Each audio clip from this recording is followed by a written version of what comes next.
سبيل الدموع سبيل مريح تنهدى يا صاحي كي تستريح وبث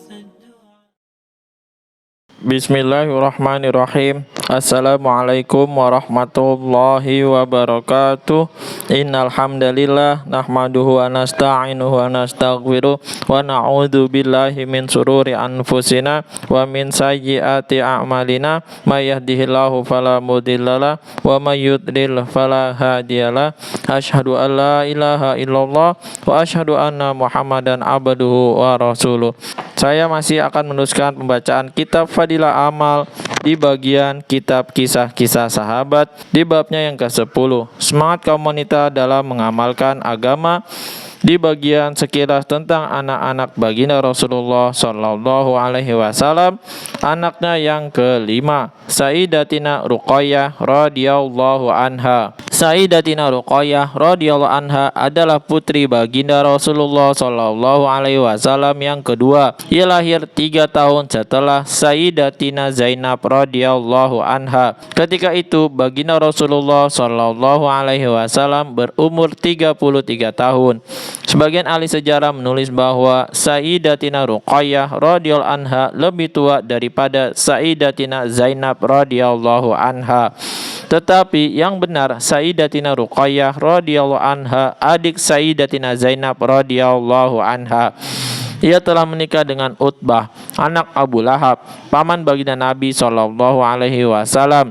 Setelah turun surat Al-Lahab, Abu Lahab berkata kepada Utbah dan Utaibah, atau yang menikah dengan putri baginda Rasulullah Shallallahu Alaihi Wasallam yang ketiga, yaitu Sayyidatina Ummu Kulsum radhiyallahu anha. Aku tidak mau bertemu dengan kalian berdua sebelum kalian menceraikan anak perempuan Muhammad, karena ancaman ayahnya itu mereka pun menceraikan istri mereka masing-masing.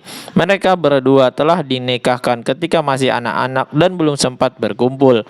Pada penaklukan Mekah, mantan suami Sayyidatina Ruqayyah radhiyallahu anha, Utbah, masuk Islam. Ketika Sayyidina Utbah radhiyallahu anhu masuk Islam, Sayyidatina Ruqayyah radhiyallahu anha sudah lama menikah dengan Sayyidina Utsman radhiyallahu anhu. Bahkan Sayyidina Utsman radhiyallahu anhu dan Sayyidatina Ruqayyah radhiyallahu anha sudah ikut berhijrah ke Habasyah 2 kali. Kisahnya sudah diketengahkan dalam kisah ke-10 pada bab pertama. Sejak baginda Rasulullah Sallallahu Alaihi Wasallam diperintahkan untuk berhijrah dan tempat hijrahnya adalah Madinah Munawwarah, maka para sahabat radhiyallahu anhum mulai berhijrah ke Madinah Munawwarah. Demikian juga Sayyidina Utsman radhiyallahu anhu dan Sayyidatina Ruqayyah radhiyallahu anha.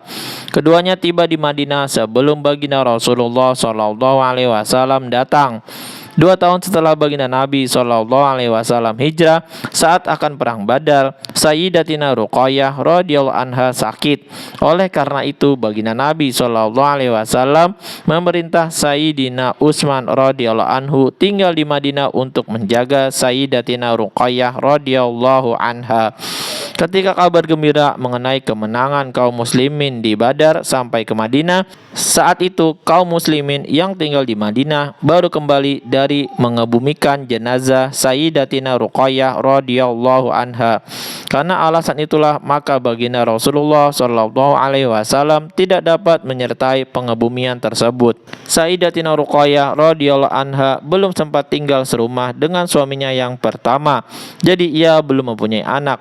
Sedangkan dari Sayyidina Utsman radhiyallahu anhu, ia dikaruniai anak laki-laki yang bernama Sayyidina Abdullah radhiyallahu anhu yang lahir di Habasyah.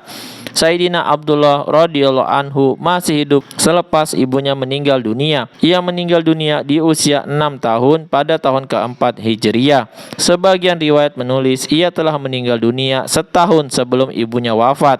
Sayyidina Utsman radhiyallahu anhu tidak mempunyai anak dari Sayyidatina Ruqayyah radhiyallahu anha selain Sayyidina Abdullah radhiyallahu anhu. Alhamdulillah, baru saja kita mendengarkan kisah yang nomor kelima, kisah kisah Sayyidatina Ruqayyah radhiyallahu anha. Mudah-mudahan kita bisa mengambil hikmah, amal dan sampaikan kepada saudara-saudara kita yang lain.